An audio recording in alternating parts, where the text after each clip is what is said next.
Esse é o primeiro de uma série de vídeos que a gente vai introduzir o problema de classificação. Só lembrando, os problemas de aprendizado de máquina podem ser divididos de acordo com o tipo de dados, né? E aqui o que a gente vai tratar hoje é o aprendizado supervisionado, mais especificamente a classificação. Numa série de vídeos anteriores a gente já viu como tratar o problema de regressão. A classificação ela pode ser subdividida também. Ela pode ser unirótulo, binária ou multiclasse, e ela pode ser multirótulo também. Hoje nós vamos tratar sobre a classificação binária. O exemplo que a gente vai usar é esse do Scikit-Learn, das bases que já vem no Scikit-Learn, vai ser essa Breast Cancer. Para isso a gente vai acessar o Jupyter Notebook e aqui a gente vai tentar entender o que essa base tem. Scikit-Learn.datasets, aqui from import load breast cancer. Aqui a gente vai fazer uma base de dados breast cancer, um objeto qualquer. A gente vai colocar aqui load breast cancer e vamos ver as chaves que esse objeto tem. Veja que a gente tem alguns objetos a mais aqui, tem data, target, frame, target name, descrição também. E agora a gente vai tentar utilizar esses dados como a gente utilizou os de regressão. Vamos fazer uma base X e uma base Y para os dados de target, respectivamente. Vamos colocar aqui breast cancer.data e breast cancer.target. E vamos olhar qual é o formato dessas bases.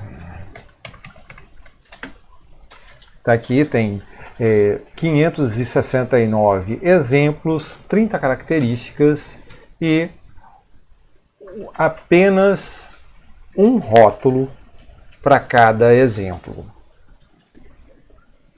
Agora a gente vai tentar ver como ficam os gráficos dessa base. Import matplotlib.pyplot splt. E aqui a gente vai percorrer apenas as 3 primeiras, só para entender como que esse gráfico vai aparecer para a gente. plt.xlabel. Aqui vamos usar uma fstring do Python para a gente formatar isso melhor. Vamos colocar aqui a amostra que a gente está verificando, né, o número da base. E aqui vamos agora ver que característica breast cancer feature names e qual é essa característica que está apresentando para a gente. A gente vai ver o nome da característica, sim, plot.ylabel, como que ela foi classificada, classificação, e vamos plotar no gráfico plt.scatter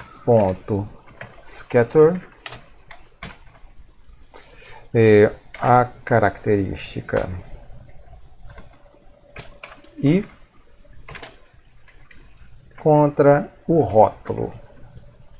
E a gente manda plotar cada um desses aqui. Vamos ver como fica. Veja que a gente tem 1 e 0, 1 e 0, 1 e 0. Essa é uma base de classificação binária, então sempre vai ser ou 1 ou 0 e não vai ter nada no meio termo. É essa a ideia da classificação binária. Assim como nós fizemos na regressão, vamos fazer aqui a seleção de uma característica específica. Eu já vi antes quais são as características, o formato delas, eu escolhi a 27 para ser a nossa característica. Vamos selecionar essa característica assim como nós fizemos no problema de regressão. Quem não viu o vídeo sobre regressão é importante ver.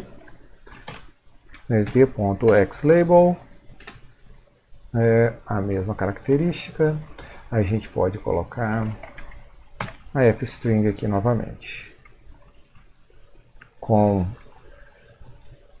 27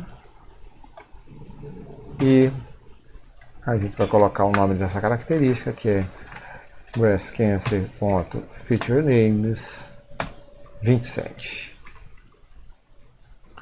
O ilabel é a classificação dele, 0 e 1. ilabel, podemos colocar direto, classificação. E agora a gente vai plotar o gráfico desses dados para a gente ver como que fica. lt.scatter x27, característica que a gente escolheu, e plt.show. Vamos ver. Essa é a característica, o nome dela é worst concave points. Se a gente usar um algoritmo de regressão linear para essa base, usando essa característica específica, o melhor que a gente pode conseguir é essa linha aqui. Vamos fazer uma adaptação da regressão linear do scikit-learn e vamos criar um classificador, vamos chamar de classificador linear. Vamos inventar esse nome agora. Aqui a gente vai importar do scikit-learn linear model, import linear regression, e as métricas a gente já vai importar aqui também. Metrics import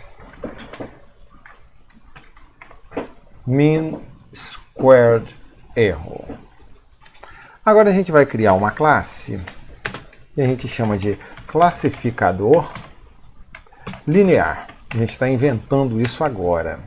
E esse classificador linear, a gente vai iniciá-lo com um objeto da classe linear regression. Vamos chamar aqui de model e linear regression. Vamos também definir o nosso método de treinamento, feed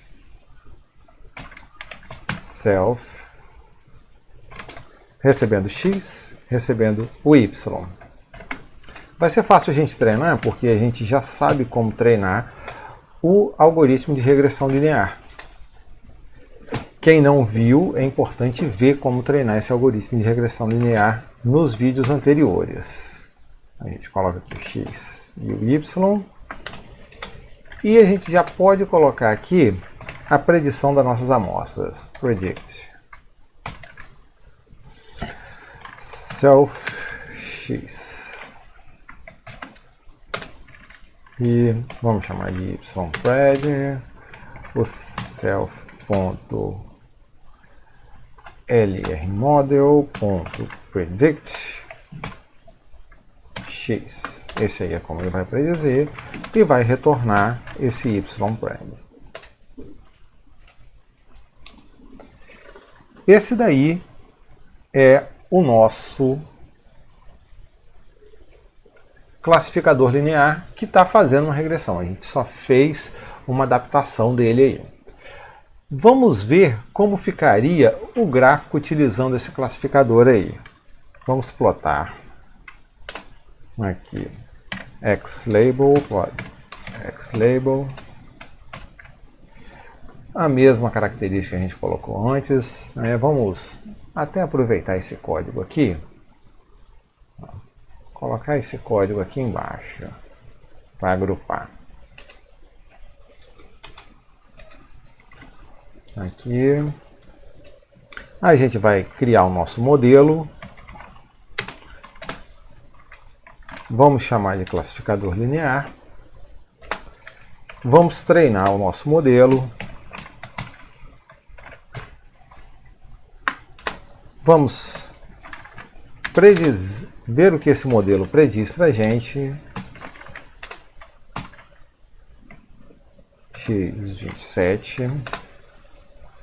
Vamos calcular o erro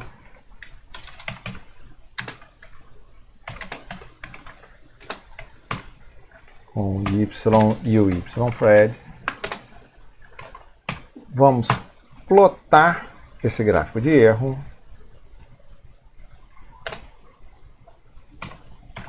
Com o x27, o ypred. Vamos mudar um pouquinho isso aqui. Vamos colocar em vermelho bolinha. O label a gente vai chamar label. A gente vai colocar uma f-string novamente aqui. Vai chamar de erro, 2 pontos. A gente coloca aqui o erro que a gente calculou. E vamos colocar um alfa para conseguir enxergar melhor. Pode ser 0,5. Talvez funcione bem. Vamos mandar a nossa legenda aparecer. E vamos mostrar esse gráfico. Ó, plot não. Show.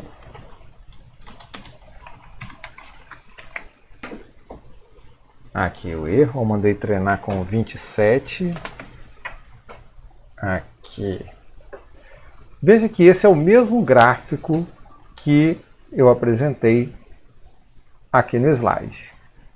Foi como esse gráfico foi gerado. Mas aqui a gente tem um problema, porque não importa para a gente se ele quase acertou, se ele acertou um pouco lá, um pouco cá. As respostas que nós precisamos são discretas. A gente precisa dizer 0 ou 1. É verdadeiro ou falso.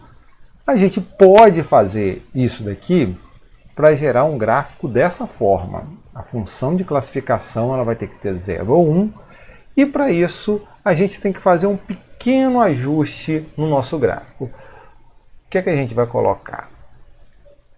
Ao invés da gente colocar a predição direto, a gente vai verificar se o ypred é maior que 0,5. Então, vamos olhar aqui. Se ele tiver aqui, assim, da metade para cima a gente diz que é 8, a metade para baixo a gente diz que é 0. Vamos fazer isso, 0,5. Aqui vamos só corrigir aqui o tipo dele para int. Vamos ver como fica. Aqui ficou o nosso gráfico com esse erro.